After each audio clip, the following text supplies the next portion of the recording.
and the scientific communities are quite, they are quite hard on how things should be, how things are, and they think that they formulate a lot of theories about, this is how the universe is, this is why we are seeing the things as they really as they appear, this is how the phenomena work.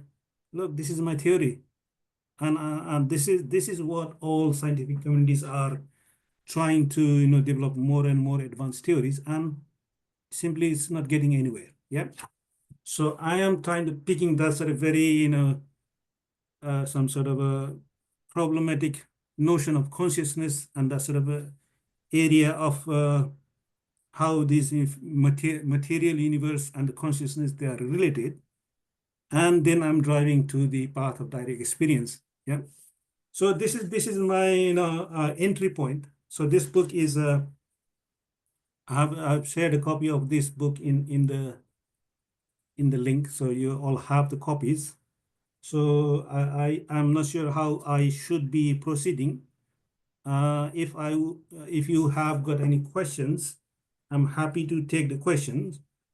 Otherwise, I will go through some of the key, nuggets of in the areas where I thought that it would be interesting for you to, go through together and have that sort of discussion. So let me know how you want to proceed. Sounds like a good idea, Dr. Indu. So maybe if you could give a brief overview, which I think you've already started a little bit, about the book and the motivation behind the book. And then, like you say, the main points, the main, let's say if a person were to pick up the book, how should they read your book? Okay. Yeah. Yeah. Okay, so this book is a combination of 3 parts. So it is spread into 3 parts. It is an attempt to bring together the exploration of mind from the 3 different angles. Shall I say, into 3 different aspects. So I already touched upon the approach of how the phenomena are perceived through the sense faculties, and how the communities that are working to enhance our ability to perceive through the senses, and the scientific communities are exploring that sort of a world. They think they are confined within the 3 dimensions of space and time, and they think that the universe is confined within this framework of space time, and all this universe is just this bunch of electrons and protons, and it's just confined within the 3 dimensions of space. And I challenge that sort of a very premature notion that we can boil everything down into the sort of physicalist approach. Yeah. So this is this is my entry point to drive into a direct experiential approach. And the second part is my personal journey, something very, very personal on the matters and the things that are completely impersonal. Yeah. So this is I am exposing all my all my experiences, and I'm putting. Here you go. This is what I saw. I'm opening it to the whole world. That this is what it is, and there is nothing mysterious about this Dhamma, and it is all the part of the experience. And look, it's somebody like me who is doing the job and all the sort of work can actually go through this path and see the benefit of this path. That's all. I'm not claiming that I have attained any sort of experience of higher liberation. I'm just saying that this is the path. This is what I saw.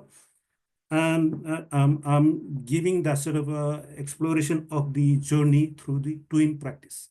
So, and I do not need to kind of go into too much of detail on what is twin, at least. So I can probably skip that part. And the third part is the actually Now I'm reflecting back on those sort of experiences that I had and I'm still going through. And look, I know these are experiences that are personal, but what is our reference? So I am corroborating my personal experiences with the the Pali suttas. Yeah, yeah. So and I am going through so many suttas here. I mean that's why just to be I'm using suttas as some sort of handrail rather than going through the blind kind of meditative approach, because many people follow the sort of ideas of trying to be united with their higher reality, that sort of dimension of that sort of divine experiences. But where are those experiences justified by? So that's why I am my guide, my the practice. Am I in the right footing? Am I satisfying that sort of the qualities of the Dhamma, the Buddha's Dhamma, with my assumption that is the Pali Sutta that we have in the written form today are the kind of good enough guide to go to that to read the mind of the Buddha. Yeah. So Buddha has left those sort of experiences to his disciple. He passed away, and those words have been scattered in so many places. Now, most of the words are only we can ascribe those words to those disciples and arahats who experienced that first time. Yeah.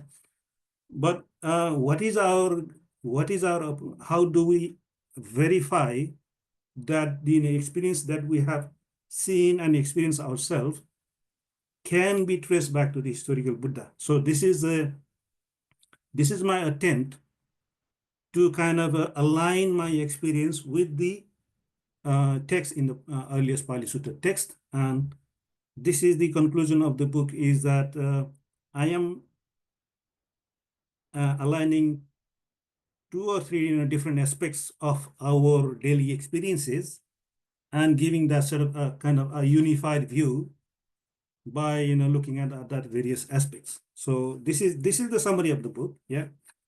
And it includes many things that are personal to me. So I totally acknowledge that whatever you have experienced and what you are seeing in your practice may be completely different to what I have seen for myself. Yeah. And this is I acknowledge the fact. Yeah. And if you look at the Pali Suttas, they are very short, or they are very concise in explaining the experiences. Pali Suttas are the Pali Sutta are very dense in experiencing that sort of experiences. It does not give you that sort of full-blown experiences. It will tell you this is what you do, and this is what is the broad area of experience. So it doesn't describe you see in the jhana, all that sort of things, because people are treading this path with so much of their personal accumulation. Yeah. So that snowball effect of everybody have been in this journey for trillions and trillions of Mahakava. Yeah. We have been in the samsara for so many eons. That's why we all have that sort of individual accumulation of our preferences, our perception of the world, of how this world should be, and that's how we are. Our perceptions are colored by our accumulation of that so many past life experiences. So that's why it is natural for everybody to go through different experiences. And but the Pali Suttas only ascribe to the very fundamental properties of the experiences that can be written into the text. Yeah, so that's why people complain why this Pali Sutta doesn't give so much detail of instruction of you should do 1, 2, 3, 4, 5. Pali Sutta doesn't give that sort of kind of too much of detail, and we have to go through that sort of a journey to understand the principle of the Dhamma. Yeah. So and I have done quite a lot of research in that. So the first of this path is we have got a Buddha said in the Noble Eightfold Path. The entry to this Dhamma is very, very subtle. Is very, very fine. So we are walking in the very thin, like a tightrope path. And if we misalign the vision of the Dhamma by a little bit, then we miss the path. Yeah. So this path is that's why the right vision of the Dhamma is very crucial. And I give an example of, I just thought that now. We all see the phenomenon of the rainbow, and the sort of rainbow is a conditional phenomenon. That is experienced only when all the conditions are met. Yeah, you need to have the water vapor in the atmosphere. We need to have a sun. We need to have the eye. We need to have the atmosphere that is clear enough. And when all these conditions are met, then we see the rainbow. And if you just move away by 1 feet or 2 feet, you will miss that. You will not see that. So this is the vision of the Dhamma we have. This conditionality. Yeah. The universe and all these experiences that we experience is conditioned. So this is the basic of the Dhamma. Yeah. And there is a story in, if you I was talking with me about these great disciples of the Buddha. Yeah. Sariputta, he became a Sotapanna.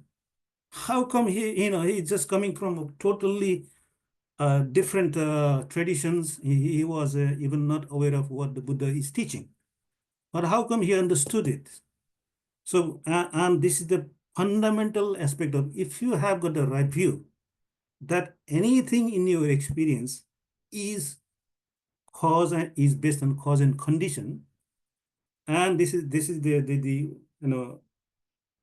Esa eta Dhamma hetu pabba.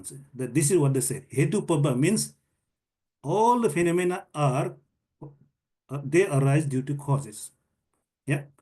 So this is the first sentence that the Venerable Asaji gave it to the Sariputta Upatissa. Yeah. Then that means that the Sariputta was so sharp in his understanding that you have got a phenomena that arise. That's it. Yeah. So you have got a experience that has appeared. So Sariputta understood, he extrapolated that, and he understood if something that arises, that must arise due to some sort of previous, some sort of causes that made it to arise. Yeah. So that means if the phenomena do arise, that something has triggered it. So that was the fundamental principle that he could grasp, and that's why he unlocked that sort of stream into the Dhamma. That's it. So right view is that is anything in our experience, there is nothing personal about that. They only arise when the conditions are met, and when the conditions are let go of, that's it. So those phenomena, they have no chance for them to manifest. And it spans the entire spectrum of our experience. And that does not only apply to seeing, hearing, all that sort of phenomena. It spans, it touches the ultimate kind of the experience of our life. Yeah. So, and that's how Buddha said that these experiences not only incur in our daily life, they go much, much further.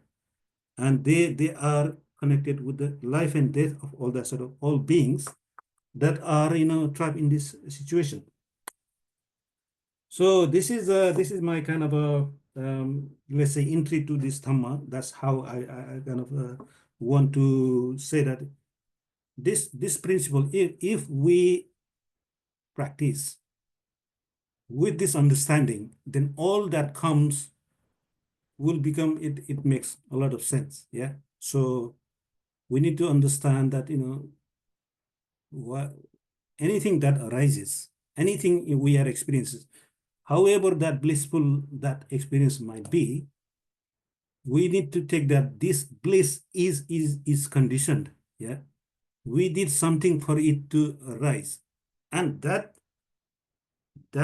condition that we are meeting for it to arise is actually we are applying the reverse process of the dependent origination. Yeah, or shall I say, we are applying the dependent origination in flight. So we are feeling those sort of phenomena of, let's say, a jhana to arise by adding that sort of by providing the right condition for it to arise. Yeah.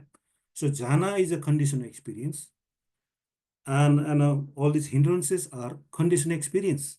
So anything in our experience is conditioned. Yeah. And that is what the crux of the Dhamma is. And Buddha says that very clearly. All these any experiences, Buddha says, Manopubbangama sabbe Dhamma. This is very, it is very simple sentence, but it captures the entirety of the Buddha's teachings. Yeah. So what do we understand by this sentence? Please tell me, what is your understanding of this sentence? Mine is the forerunner of all Dhamma. Yeah. Can we glean anything from this sentence? Yes, yeah, please provide me your commentaries. Isn't it related to, I'm always reminded lately of when the Buddha say everything in the world can be explained or can be understood just from this 6 foot fathom long body. So is it similar to that? Yeah, it is very part of that. So this six sense basis, what we call the eye base, form base, we have got the nose base, odor base, and so on. Yeah, so 6 internal bases and 6 external bases, and we have a 6 contacts. Yeah, so though they constitute it constitute the entire universe. It constitutes the entire experience. And in that experience, seeing, hearing, all that sort of experiences, all these are, all these have the causes and condition because they arise due to condition. And what is the condition? Is the condition for them to arise is the attention. Yeah. So take this universe as we have got these experiences, and they are confined within the 6. Let's say we are captured in the chamber with the 6 walls. Yeah. So those 6 walls are the 6 sense bases and 6 contacts. So those phenomena, those walls they are not of a kind of physical, that sort of persistent or the perennial experiences. What the Buddha found was that those walls, those entities, those experiences, they are all fabricated. So it is hard to accept. I know it is true. It challenges our fundamental perception about the world. What the Buddha said is that all these hearing, all these sensing, all this touching, testing, all these, they are just they are not something really out there. Yeah, they arise because of our attention, because of our engagement with the phenomena, and that phenomena is the experience. Yeah, and the deepest conundrum of our experiences of those 6 senses, the deepest experience conundrum lies in the mind and mind object. Yeah, because you have heard this, Chachaka Sutta, Majjhima Nikaya 148. You have got a 6, analysis of six-fold basis. Yeah, eye and form, eye consciousness. Ear and sound, ear consciousness. Those are all, Buddha has gone through that. And what in that formula of 6 senses, the final part that when we come is that dependent on mind and mind object, mind consciousness arises. Yeah, Buddha said that. And if we merge that with this Manopubbangama sabbe Dhamma, means mind is the forerunner of all Dhamma. So what does that mean? Mind is the creator. Mind has produced the Dhamma. So what does that mean? If mind and Dhamma is the same, do we have a concept of the mind consciousness? No. Mind consciousness is just a concept.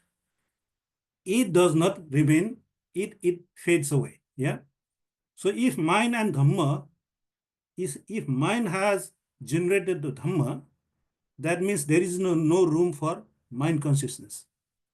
If mind consciousness stops, all the mind consciousness is the bridge for all the six consciousnesses. Yeah. So we think that we are seeing it. That seeing is dependent on I and form. And there is I consciousness. But that I consciousness has to go through the bridge of mind consciousness. Yeah.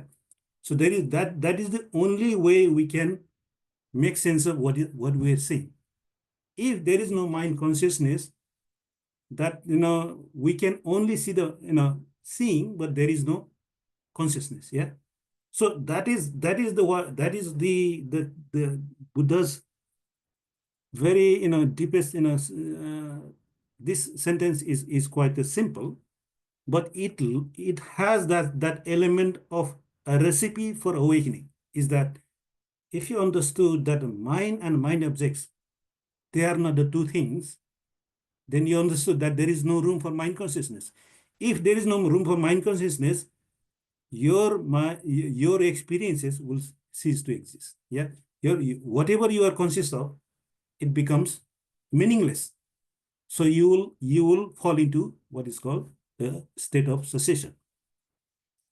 And this is what the insight, the approach to the insight. Yeah, and I take this experience with this approach. Yeah, I understand this is a kind of a, we have talked about this in sort of in conversational language. Now we need to see that in our meditation. Yeah. So talking about this is good, all well and good. It provides us that sort of kind of a vision that this is how the things should apply, and we need to find the right moment and let go. Yeah. So that is the so if we use that sort of let's say we go and pick any jhana. Yeah. So we have got a jhana is our experience of mind that has got made a contact with that sort of particular basis. Jhana is our one of the basis. Yeah. Basis of the mind, and the mind made a contact with that jhana. And that sort of depending on that mind and that sort of contact, that experience of Dhamma, which is the experience of jhana, arose. Now, if we know that this jhana is what mind fabricated, mind was sneaking behind and created that sort of experience of jhana, because we feel that due to our attention, then even in the first jhana, we can dip into cessation. Yeah. So it does happen a lot. If we can understand and use that sort of take that remove the break out of all these experiences and step back. And if we allow everything to just allow, then Nirodha is everywhere. It's in all experiences. And it becomes our explorations will, we can go through the path very quickly and see that this is all there is in our experiences. Yeah.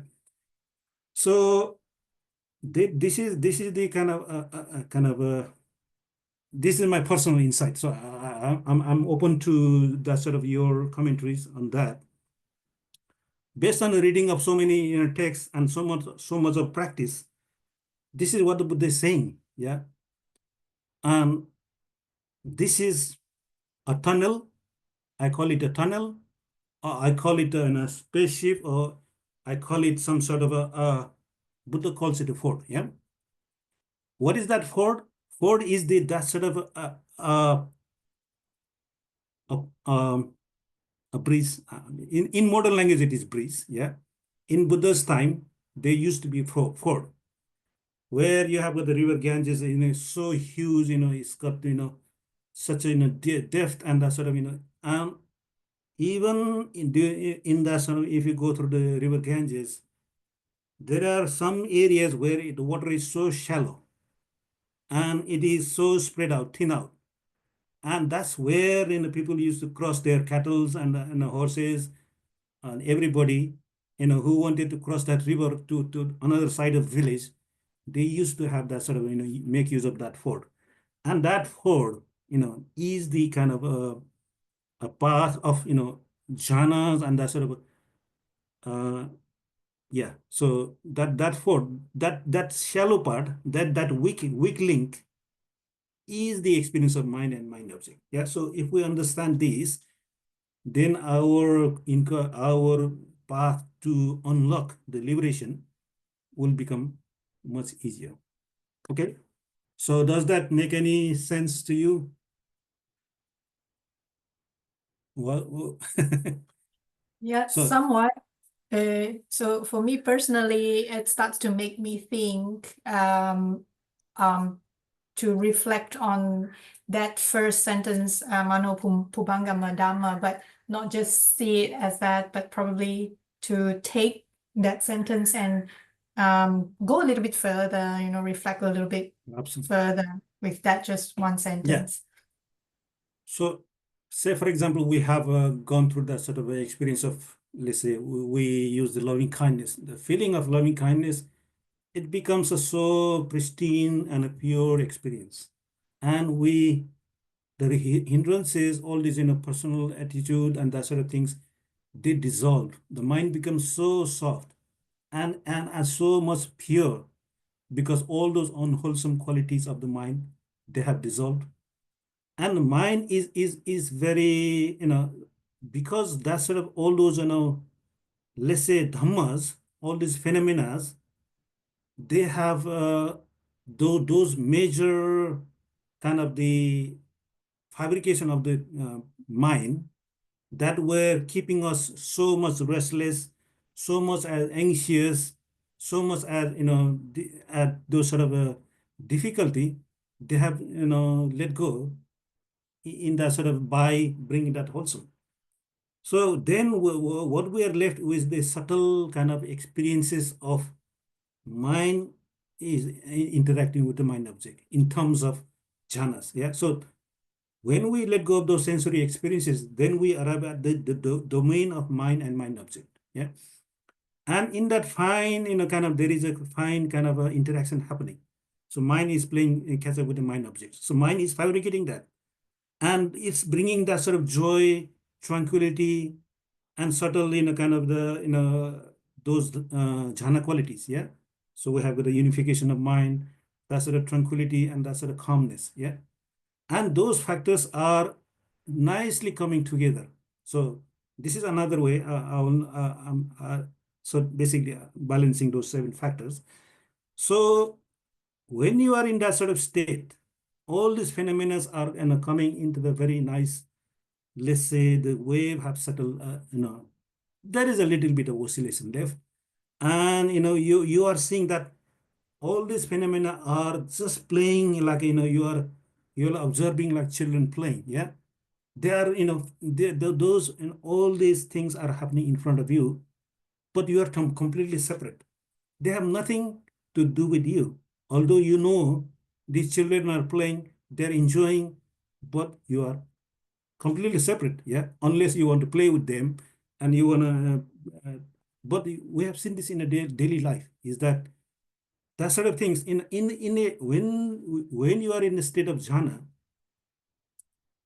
just let the mind allow all these phenomena to just do whatever they like. Yeah, just allow them to and just allow them to do whatever they like. And if you have that sort of insight, if you apply that in that state, if you apply that sort of insight, is that, look, this is mine, this is the experience, and these are not the two things. All these are, all these arose because it's the mind was the one mind was behind that. And when you allow that mind to do whatever it likes, then mind and mind object will cease to exist. Mind, and then you have got that sort of, kind of very quick dip, you don't know what happened. Yeah. So that sort of, you can experience that when your mind is at so much of ease, and whenever you have got a very, balanced and easy meditation, not always, I know it does occur. It's so tricky. Yeah. It's just very elusive. Mind is very, very tricky. You want something to happen, it doesn't happen. You want something not to happen, it doesn't happen. And you said, okay, I don't care about anything that I have got in mind. I allow everything to be. I'm not in a driving seat. Then there is something, unexpectedly there is you would see you have gone much deeper. Yeah. So what I'm saying is that, I know it takes a lot of practice, and that's why you need to go through this process. So what I'm saying is that if you've gone through all those stages, apply this sort of insight. Yeah, is that, look, this is all the, this is what the Buddha said. I will let that be. Yeah, that sort of things do arise in that sort of on its own. Yeah, so there is nothing in that experience that is, interesting, or nothing in that experience that is yours. It just, anything that is stopping the progress in your inquiry is yourself, your tendencies, your inclination, your attention. The last activity that you do is the pull the trigger, pull that string of attention. So when the things are going so nicely, and it goes like, it's kind of all this kind of the waves have gone settled, and it's gone so quiet. At that particular state, even that attention becomes a burden. Yeah. So you observe the mind and you allow things, and you keep a close eye on the mind. And when things are settling down, now it can go for a long time. Yeah, if you are in the neutral perception, that sort of very high state, that sort of things can continue forever. They, if you keep engaging with the phenomena, they just continue. So at that right moment, even there is no need to attend to this phenomenon. This phenomena will simply dissolve, and that's what the experience is for me personally. And Buddha said that. Yeah, so that is in the Potthapada Sutta. I have got a whole section, a whole chapter on the Nirodha. Yeah, so there are quite some interesting episodes and the stories and the sort of experiences I have captured in my this book around what is Nirodha. Yeah, so what is the path, what is the experience, and what sort of things I try to capture some analogy of things we can take from daily life experiences of how that resembles our daily experiences. Okay. So any questions you have? I'm happy to hear anything from Paul. I know you might be busy, and please ask any questions that you may have if you have started to read the text, this book.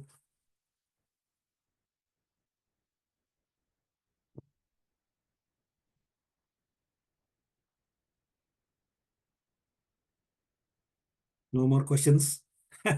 So it's like I'm going in an exam, yeah. So it's with a a thesis. This is my thesis. Yeah. I have a question, Doctor. So if you were to summarize the gist of the book in one sentence, how would you describe the book in one sentence? Yeah, I've written it down. Yeah. If we let go of rigid notions and theories about the world and instead observe the mind, we can witness the universe as it truly is, merely our fabrication. This is the summary of my entire work. So I am using some sort of a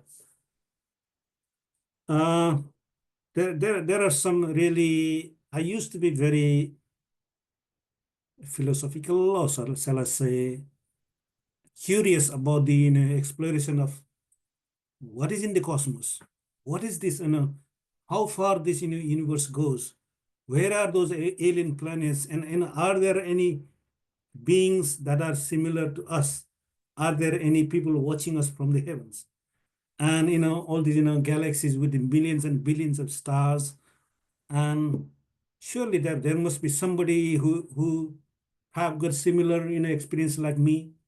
Maybe it may not be like exactly like us, like with the 2 feet and 2 hands and that's 2 eyes. Maybe somebody who has got a similar capacity to think and evolve through that sort of in this exploration and that sort of cosmological I used to have that cosmological concerns about what is out there. And so that is why I have captured quite a lot of theories around cosmology and the dark matter, that sort of concept of black hole, and why this universe is expanding. The Buddha, if you read the suttas, the Buddha said that the universe does expand, and it stays expand for 1 Mahakapa, and it stops for 1 Mahakapa. Then it contracts and comes back for another Mahakapa, and it stays in that contraction for another Mahakapa. So the 4 Mahakapa is what the Buddha said. This universe is right now, and the Buddha said those beings only appear when the universe is expanding. And Edwin Hubble from the I don't know what is the lab he used to work. Edwin Hubble is the scientist who found that in this universe is expanding. He was looking at all this, he was mapping all these galaxies, and that sort of, he was looking at why this star is today here, and it is there. The same star, he mapped that, and next day he found it's gone there. It's gone there. And he said that, well, look, Einstein said that this universe is static. No, none of the stars are moving away. And all of a sudden, Edwin Hubble found this universe is expanding. That brought all the scientific community back to the drawing board. And then Einstein said, look, Einstein, you said that the universe is constant, it is static. But Edwin Hubble says that this universe is expanding. And Einstein had to acknowledge the fact that his theories, his calculations were giving that sort of inflationary universe. Yeah. So Einstein knew this universe must be expanding, but he inserted a plug into that his equation. He plugged a thing called cosmological constant. Then all of a sudden he hid everything under the carpet and he made a static universe. So that is the kind of all these sort of theories and speculations are. That's what tomorrow the scientists will other people will come and they say this universe is in a bubble. It just comes and it bursts. There are many multiverses, and I hear so much of it. I used to read lots of articles around that. Is that in a concept of parallel universes? Is that you experience this particular thing? That means there is another copy of you in another universe. What you are experiencing, you are maybe you are alive here, and you are say you fail an exam. Yeah, you were doing a medical exam, you failed, And there are scientists saying that maybe in another universe, you pass that exam and you are already in a kind of, a doctor. So that sort of things, in scientific communities, they justify that sort of, experiments by saying that this is not the only universe. You're don't worry about your failures. There is success in another universe. Yeah. All this is because of the notion of consciousness, and I have touched upon this. I have not expanded too much on that. It's just in the particle physics, what happens is that when when we peer into the deepest layer of the matters, those particles are we break the atom into electrons and protons, and the smallest particle, they, if you read the quantum theory, those particles are not here or there, it's everywhere. Yeah. So that means those are just some potential, those just some notion of ghost. Ghost can appear here and it just appears somewhere in Nepal. Yeah. So just ghost can have that sort of property of being in multiple places at the same time. So those particles are like a ghost. Yeah. And that is that was a very, very big problem for Einstein. Yeah. So Einstein was kind of challenging that that cannot be true. I see this in a kind of a house. It cannot be that my seeing is generating that house. Einstein is of a belief, all the scientists are of a belief that this universe, this world is really there. And always seeing is that the reflection of that.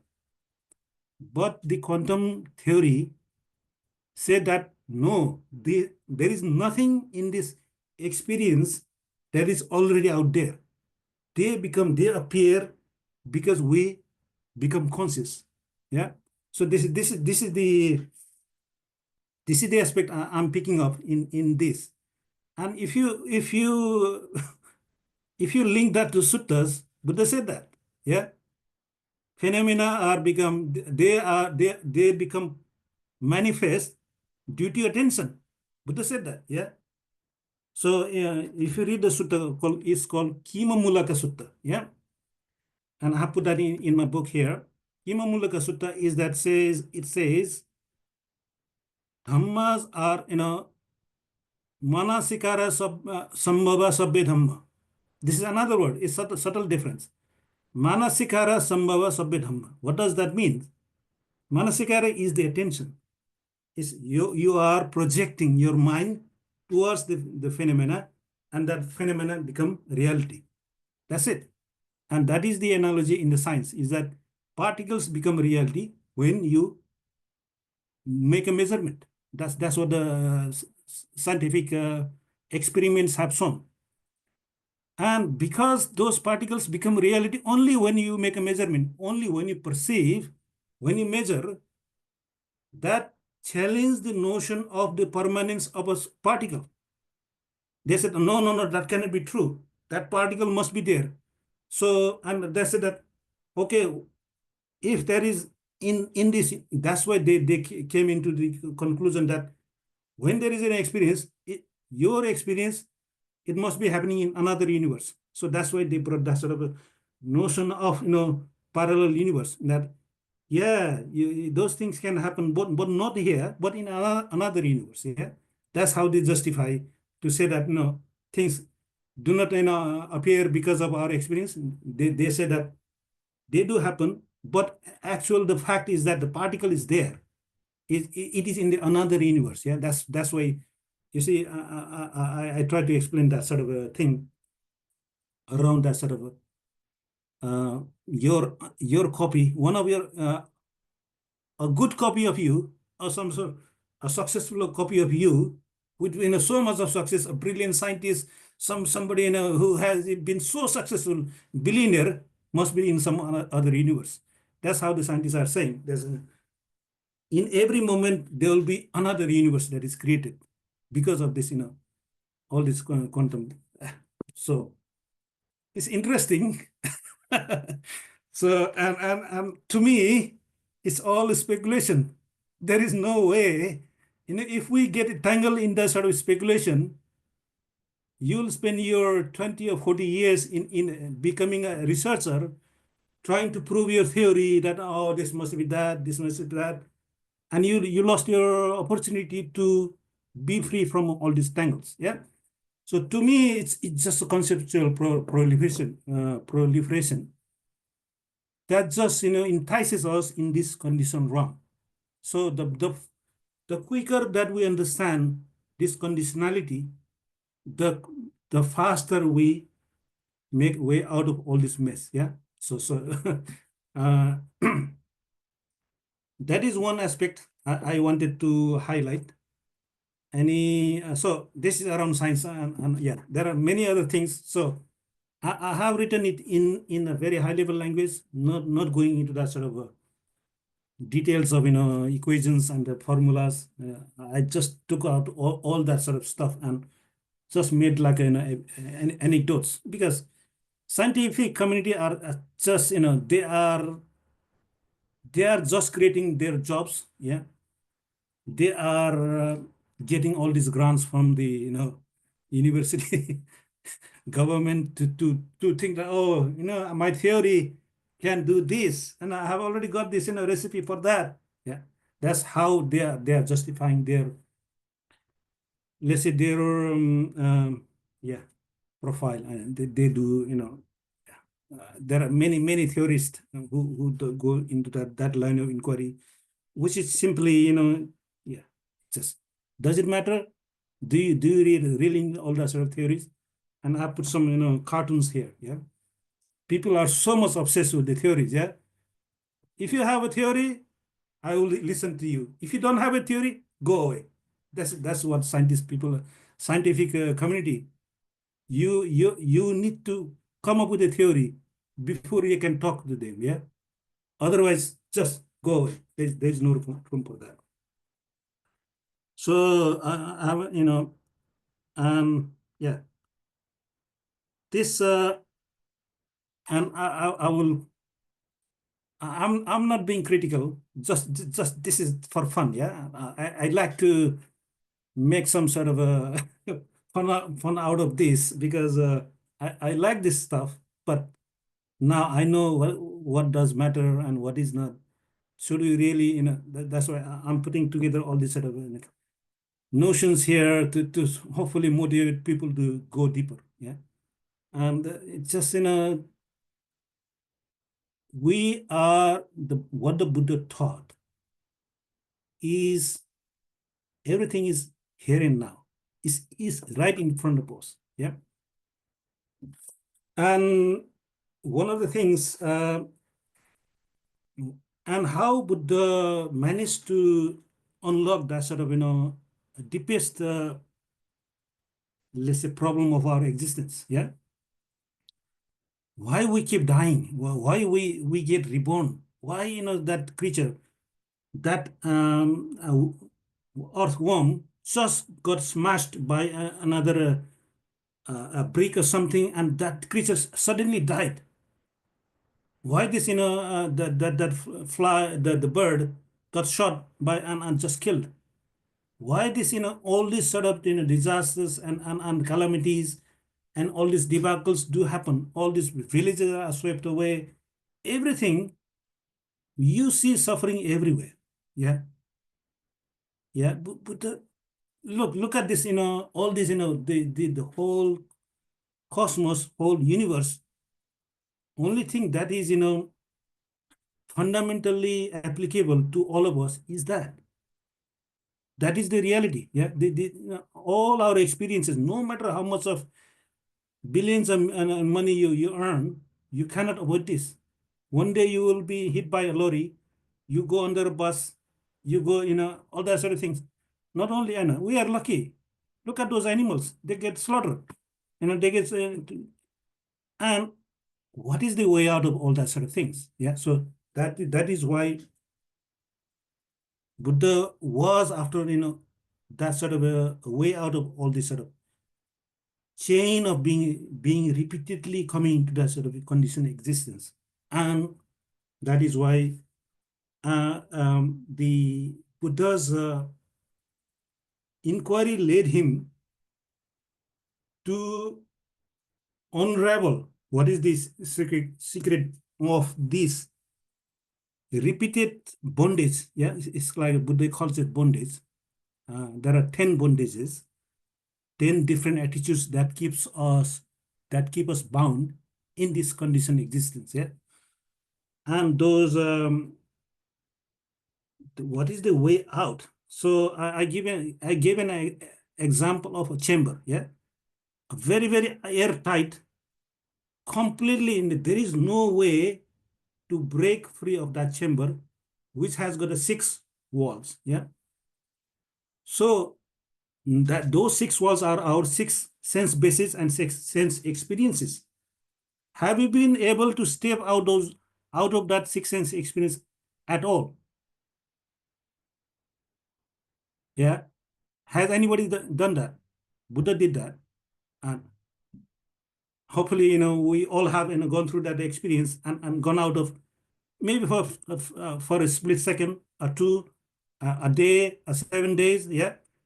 So going out of this in a 6 sense conditioned experience, stepping out and coming back. Yeah. So this is also embedded in my book here, is that this is what the going beyond the universe. Yeah. I am using this in that sense, is that beyond the edge of the universe is the state of unconditioned, the state of nibbana. Yeah. So this book is the third noble truth and the fourth noble truth. Yeah. The title of this book. So how do you get around? It's like a jail. It's like a very very strong 6 wall that are confining us, and they never let us go. It's like we are in a jail. Yeah. This jail of 6 sense bases. And has an, if you, nobody has been able to get out.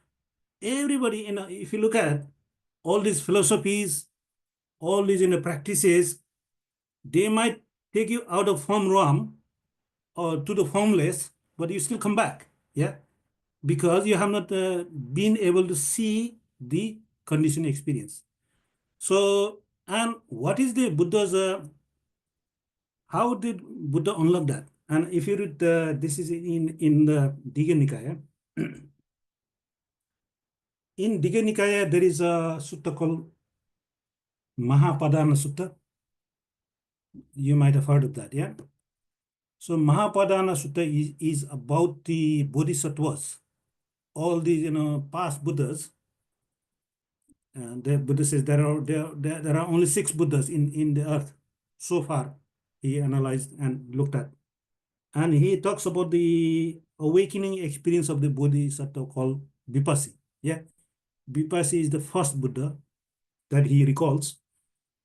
And then there Buddha goes through that sort of how he managed to find the solution to this very, very naughty problem. Yeah, it's kind of, how can you break out of this jail? There is no way. Yeah, and there is um, in that sutta, Mahapadana Sutta, Buddha says that he traced back all the way from suffering, birth, death, and went all the way to the consciousness and Namarupa.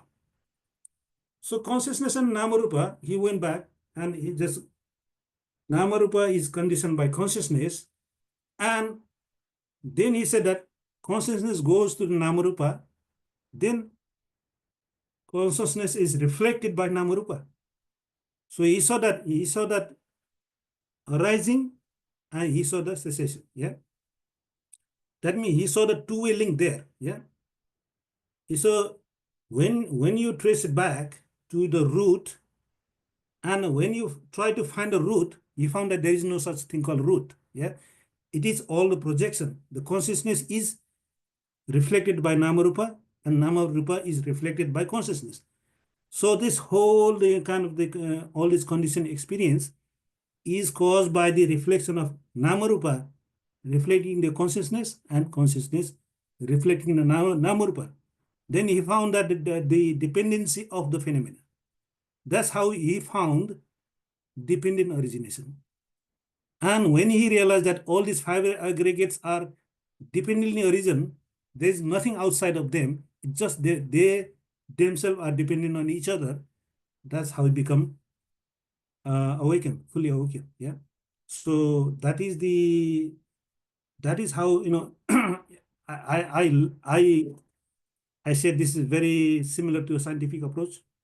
You know, if somebody is working in a lab, they go through the same process. Yeah, they test it. What is the previous cause and condition? What was that? And they eventually find a solution that way. So this is similar to that sort of scientific solutions in any lab that they do. They go through this process of finding the root cause. Yeah. Okay, I think that's. I'll stop there. I think it's. I can go on for a quite long time, so I have covered quite a good part of the book. Yeah, I think that's. Yeah, I Any. think thank you, Doctor. I think you covered the main gists of the book, which is great. Is there anyone that dialed in today, Pai, Paul, or Poonam? Do you have any questions? It's a good opportunity. We have Dr. Indu here in front of us. It's okay if you haven't read the book. And if turning on your mic is difficult, you can also put the question in the chat.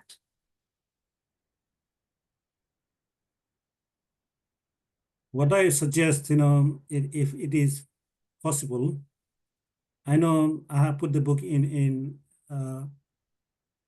TWIM UK website, and I highly recommend going to Amazon and get the hard copy. Yeah, so it is really. I don't need to go to a laptop and in my phone. I can just read it wherever in my office or in my bedroom. So yeah, so have a read, and if you got any comments, improvement that needs, and if you like to get those through Amazon, yeah, just drop few line in Amazon, or you Dr. know, will I you will plan give my to I will give my email here. So please, if you have got any feedback, any queries, contact me on the email. Yeah, so that way, okay. I can respond to I will specific questions, and yeah. I will include your feedback in the YouTube video when it's uploaded. Are there any plans to make a audio book version of this book? I'm just curious. Yes, yeah. So I'm working with David Johnson, and David is going to help me with that. So it will Oh, very be good. posted in the Dhamma YouTube channel, hopefully. Yeah, that is in progress. It may take us some time. Yeah, of course. But yeah. But I Okay. suggest, you know, if you want to read the book while you are on the move, you can read them using Microsoft Word. You know, download that Microsoft app and just use the reader. You might need to convert that PDF into doc format and just read that wherever you are. Yeah, I think that way you can get to read this book in a couple of days. Okay. Just use the word, Microsoft Word app. It is free in the mobile app. Yeah. And in the mobile Microsoft Word app, there's a voice reader. Yeah. But it needs to be converted from PDF into docx. It just converts it. It may take a couple of minutes. Once it is converted into docx format, then all you need to just keep listening, pause it whenever, and then you can go through the book in this time. Yeah. Okay, That's how that's good to know. yeah. So that way you can, You can be busy doing gardening. You might be busy doing that sort of cooking. You can still read the Yeah. book. Yeah. Yes, yes. Okay. Sadhu. Thank Great. you so much. Thank you so much. Sadhu, Thank sadhu, you. Let's. sadhu. Do you want to share the merits or okay? Yes, yes. Would you like to lead the sharing? Yeah. Let me find the. Okay. I have found this. Okay. Let's try to share the merits of this. May suffering ones be suffering free and the fear struck fearless be. May the grieving shed all grief and may all being find reliefs. May all beings share this merit that we have thus acquired for the acquisition of all kinds of happiness. May being inhabiting space and earth, devas and nagas of mighty power, share this merit of ours. May they long protect the Buddha's dispensation. Sadhu, sadhu, sadhu. Sadhu, sadhu, sadhu. Thank you so Thank you. much. Have a Thank you, nice thank day. Thank you. you all. Have a good week. Bye. Thank Bye. you. Thank you. Bye-bye. Bye.